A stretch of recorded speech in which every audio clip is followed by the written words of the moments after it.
खास खबरों के साथ। अमेरिका के विदेश मंत्री मार्को रूबियो अपनी पत्नी जीनेट डी रूबियो के साथ सोमवार को आगरा पहुंचे, जहां उन्होंने विश्व प्रसिद्ध ताजमहल का दीदार किया। इस दौरान भारत में अमेरिकी राजदूत सर्जियो गौर भी मौजूद रहे। मार्को रूबियो और उनकी पत्नी ने ताजमहल परिसर में घूमकर इसके ऐतिहासिक और वास्तुकला की खूबसूरती को करीब से देखा। उनके दौरे को लेकर सुरक्षा के कड़े इंतजाम किए गए थे। बता दें आपको कि ताजमहल भ्रमण के दौरान पर्यटकों में भी खास उत्साह देखने को मिला। तो वहीं अमेरिकी प्रतिनिधिमंडल के आगरा दौरे को भारत अमेरिका संबंधों के लिहाज से भी काफी महत्वपूर्ण माना जा रहा है। ताजमहल दुनिया के 7 अजूबों में शामिल है और हर साल देश विदेश से यहां लाखों पर्यटक पहुंचते हैं। उत्तर प्रदेश में कर व्यवस्था को और मजबूत पारदर्शी बनाने के लिए मुख्यमंत्री योगी आदित्यनाथ ने राज्य कर विभाग की बड़ी समीक्षा बैठक की है।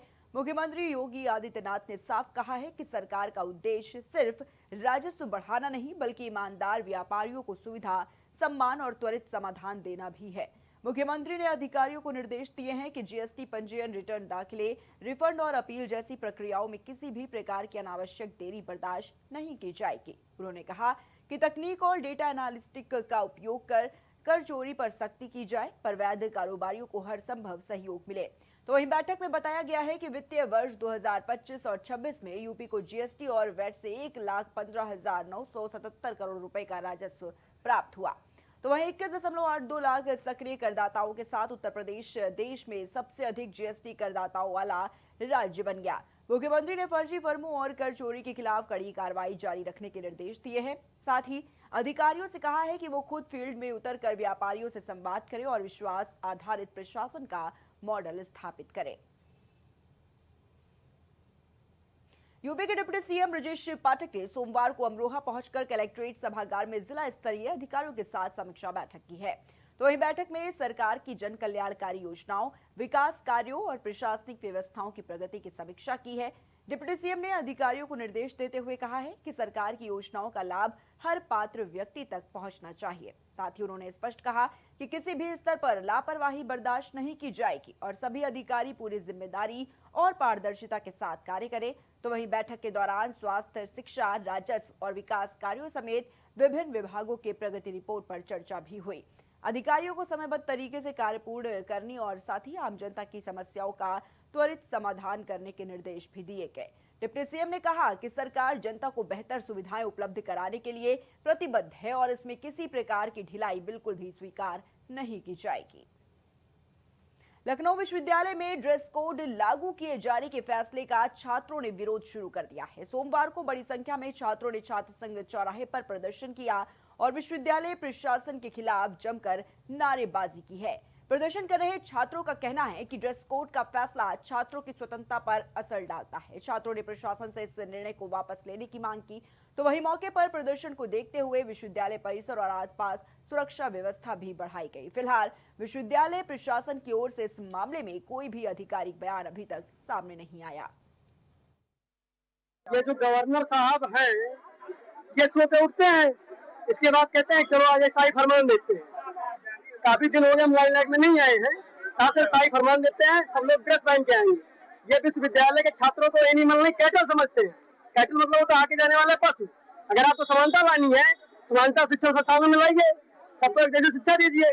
आप कह रहे ड्रेस कोड लागू करेंगे, किसी का औकात है कोई उस पोलो का पहन के आ रहा है, किसी का औकात है अपना किसी और का पहन के आ रहा है। अगर आप ड्रेस कोड लागू करेंगे तो उसमें भी तो वही होगी, कोई लेनिन पहनेगा, कोई खादी पहनेगा, कोई टेरिकॉट पहनेगा, कोई कॉटन पहनेगा। समानता कहाँ से आ रही है? एक तरीके का ड्रेस आ कहा रहा है, उसमें भी कपड़े अलग हो गए ना, मटेरियल आपको मटेरियल की बात हो रही है ना। रंग लागू कर देने से समानता थोड़ी ना जाएगी। आप समानता लेके आ रहे हैं। हम चाहते हैं सबकी अपनी निष्ठा होनी चाहिए आर्टिकल 21 के तहत, जिसकी जो मर्जी है पहन के आए, बस उसमें अभद्रता ना हो, वो स्वीकार्य चीज है। वहीं पेट्रोल डीजल के दाम एक बार फिर से आम जनता को रुलाते दिखाई दे रहे हैं। लगातार बढ़ती महंगाई के चलते आम जनता काफी परेशान हो चुकी है और पिछले 10 दिनों की अगर बात करें तो देखिए आज चौथी बार जो पेट्रोल डीजल के दाम है उनमें इजाफा हुआ है। पेट्रोल की कीमत में 2 रुपए 61 पैसे की बढ़ोतरी हुई है, जबकि डीजल की अगर हम बात करें तो डीजल के दाम में 2 रुपए 71 पैसे की बढ़ोतरी दर्ज की गई। दिल्ली की बात करें तो देखिए, राजधानी दिल्ली में डीजल की कीमत बढ़कर 95 रुपए 20 पैसे प्रति लीटर पहुंच गई है, जबकि पेट्रोल की जो कीमत है वो बढ़कर 102 रुपए 12 पैसे पहुंच गई है। नई दरों के बाद देश के चारों महानगरों में पेट्रोल और डीजल की कीमतें बढ़ गई, जिससे कि आम लोगों पर महंगाई का बड़ा असर देखा जा रहा है। जबकि 25 मई की सुबह 6 बजे से लागू नई दरों के बाद अलग अलग शहरों में फ्यूल में बढ़ोतरी देखने को मिली है। मैं सिर्फ इतना कहना चाहता हूं, मोदी जी, ये तो समझाइए देश को कि कैसे आपने, जब अंतर्राष्ट्रीय बाजार में कमी आ रही है, $122 पर बैरल तक चला गया था कच्चा तेल, और आज तो 98, वो तो सेंचुरी के नीचे आ गया, और आप बढ़ा रहे हैं।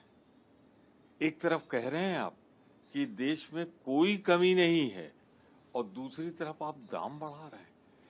ये गुत्थी किसी के समझ में नहीं आ रही है। मैं सिर्फ इतना कहना चाहता हूं, मोदी जी, आज आप सांप्रदायिकता का इंजेक्शन लगाकर बेहोश करके जनता को उसके साथ जो कुछ भी कर रहे हैं, आने वाली पीढ़ियां कभी आपको माफ नहीं करेंगी। वहीं उत्तर प्रदेश सरकार में मंत्री ओम प्रकाश राजभर ने देश में ईंधन की कीमतों में हुई बढ़ोतरी को लेकर बड़ा बयान दिया। उन्होंने कहा कि ईरान और अमेरिका के बीच चल रहे तनाव और संघर्ष का असर भारत समेत कई देशों पर पड़ा है। ओम प्रकाश राजभर ने कहा कि ईरान अमेरिका की लड़ाई के बाद ईंधन की कमी देश में हुई है। खपत ज्यादा तो स्वाभाविक है कि रेट बढ़ेगा ही। जब दुनिया के कई देश आपस में लड़ते हैं तो आसपास के देश भी उससे प्रभावित होते हैं। उन्होंने कहा कि अंतर्राष्ट्रीय परिस्थितियों का असर सीधे तौर पर पेट्रोल और डीजल की कीमतों पर पड़ता है। मंत्री के इस बयान के बाद राजनीतिक हलकों में चर्चा काफी तेज हो गई है। ईरान और अमेरिका की लड़ाई के बाद फ्यूल की कमी देश में हुई है। खपत ज़्यादा है, आमद कम है, तो स्वाभाविक है रेट का बढ़ना। जब दुनिया के देश आपस में कई देश लड़ते हैं तो आसपास के देश भी उससे प्रभावित होते हैं, तो उसी की वजह से ऐसा सब हो रहा है। वृंदावन के प्रसिद्ध संत प्रेमानंद महाराज की रात्रि पद यात्रा 17 मई से बंद कर दी गई है। बताया जा रहा है कि उनकी तबीयत खराब होने के कारण ये फैसला जो है वो लिया गया। संत प्रेमानंद महाराज ने श्रद्धालुओं के लिए एक भावुक वीडियो संदेश भी जारी किया। वीडियो में उन्होंने कहा कि भक्तों को बिल्कुल भी चिंता करने की जरूरत नहीं है। उन्होंने कहा कि मैं मिलूं ना मिलूं, बोलूं या फिर ना बोलूं, आऊं या फिर ना आऊं, लेकिन बिना बोले तुम्हारे दिमाग में होंगे, देख लेना। संत प्रेमानंद महाराज के संदेश के बाद उनके भक्त काफी भावुक नजर आए। सोशल मीडिया पर भी श्रद्धालु उनके जल्द ही स्वस्थ होने की लगातार कामना कर रहे हैं। बता दें आपको कि प्रेमानंद महाराज की रात्रि पद यात्रा में बड़ी संख्या में श्रद्धालु भी शामिल होते रहे हैं। साथ ही देश भर से लोग उनके दर्शन करने के लिए वृंदावन पहुंचते हैं। लेकिन देखिए, काफी समय से जो उनका स्वास्थ्य है वो ठीक नहीं है, और अब जिस तरीके से प्रेमानंद महाराज ने एक भावुक संदेश दिया है, उसके बाद कहीं ना कहीं जो उनके भक्त हैं उनमें चिंता काफी ज्यादा बढ़ती अब नजर आ रही है।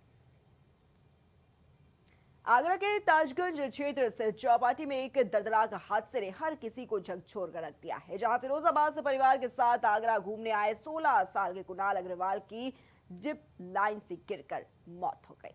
जी हाँ, हादसा उस वक्त हुआ जब किशोर एडवेंचर का आनंद ले रहा था और उसके माता पिता सामने खड़े होकर उसे देख रहे थे, लेकिन कुछ ही सेकंड में खुशी का माहौल मातम में बदल गया।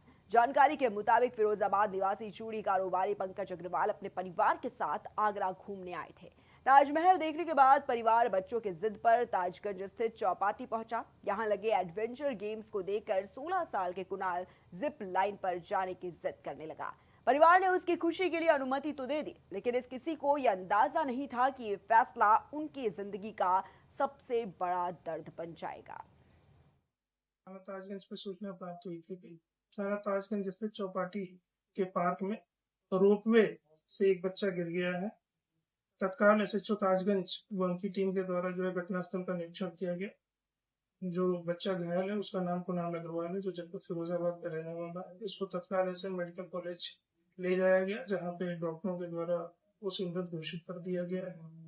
जांच में प्रथम दृष्टया ये चीजें निकल करके आई है जो रोपवे के कैलिबर का हुक टूटने से ये घटना कारित हुई है। बॉडी को जो है पोस्टमार्टम के लिए जो है मोर्चरी भेज दिया गया है। पंचायतनामा की कार्रवाई की जा रही है।